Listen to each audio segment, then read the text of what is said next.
Hello, and welcome to Sigma Kappa's Collegiate Officer Structure Proposal Lowdown Live. During today's presentation, we will recap what led our organization to our new structure, do an in-depth review of the structure changes, talk through next steps for implementation, and provide resources to help if you have any questions. First, let's talk about what led our organization to our new structure. How did we get here? During convention in summer of 2022, the conversation during business meetings made it clear that our collegians were wanting the national organization to evaluate the collegiate chapter officer structure. A survey was sent out to collegians which received over 1,200 responses with various thoughts and ideas about what improvements could be made. Based on the feedback, a work group of volunteers began building out an adjusted structure to meet the needs and wants of our members. The work group presented a draft of that structure to collegians during focus groups and adjusted it based on that feedback. The most common themes through all of the surveys and conversations we had were that some of our smaller chapters do not have enough members to take on all of the required officer roles. There aren't clear operational areas that our officers can organize their work in. Not every role in our current structure's executive council needs to be involved in every executive council and strategic discussion. Chapters are already creating or combining positions and their responsibilities based on their chapter size and campus culture, but without resources for those officers. And members are seeking role and title changes that are more relevant to today's workforce and would reflect well on a resume. The work group has created a scalable officer structure that must have certain required roles but can have additional ones based on chapter size, needs, and campus culture. The structure is outlined to be scaled for 4 chapter size categories. The first is small chapters with 40 or less members. There are 32 small Sigma Kappa chapters. The next is medium chapters with 40 to 100 members. There are 45 medium chapters. The next is large chapters between 100 and 200 members. There are 30 chapters. And the last is mega chapters with over 200 members. There are 11 mega chapters in Sigma Kappa. Now, let's do an overview of the new structure. The proposed collegiate officer structure consists of a governing board of vice presidents and the chapter president, an executive council of directors, and the opportunity for chair positions. The governing board will lead the overall direction and goals of the chapter. The executive council will take the ideas of their vice presidents and put them into action. The chairs will be appointed officers that support directors and vice presidents in carrying out plans and tangible items. We will review a visual aid of all the recommended structures after the next few slides, but first we'll review the smallest structure required. In the smallest structure, you'll see that we have a chapter president, vice president of finance, and vice president of recruitment like in our current structure, with 2 additional vice presidents, member integrity and event management.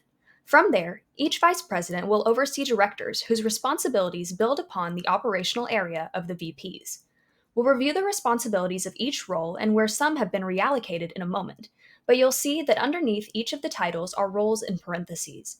These summarize where officer responsibilities from the current structure fall in the new one. In order to finalize this change, our bylaws will be edited and voted on at convention. Currently, our bylaws list all of our current executive council officers, chairs, and a requirement that certain roles utilize committees. The work group is submitting a proposal to edit those policies to list the small structure vice presidents and directors as required for all chapters and indicate that a chapter may elevate or consolidate director positions as outlined in the procedure in the National Policy Handbook and recommended structures outlined in the officer resources.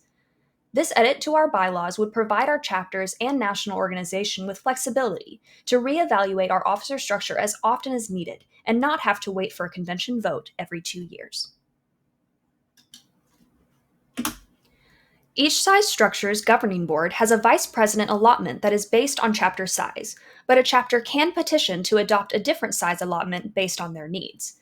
The allotment is 4 VPs in small, 6 in medium, 8 in large, and 10 in mega. Chapters on the basis of size and need can petition once a year to their ABS, or in absence of an ABS, the CDD, ahead of officer elections to determine which size of officer model allotment they will adopt if it is outside their recommended size.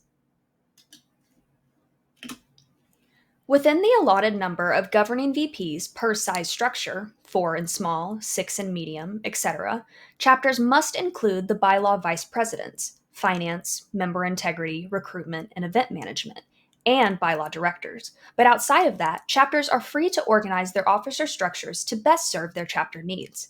If chapters decide to do that, they may only pull from the bank of VPs in the existing recommended models. Let's take a moment to look over the different recommended structures for each chapter size category. Please notice the dark purple boxes, which were previously director roles that the chapter decided to move up to a vice president role by pulling them from the bank of VPs. When a chapter moves up a director role to a VP role to fill their vice president allotments, notice that directors will be reallocated as they go. The chair roles, listed under both VP and director roles, are completely optional. And chapters have the autonomy to decide when and where they best fit in their structure.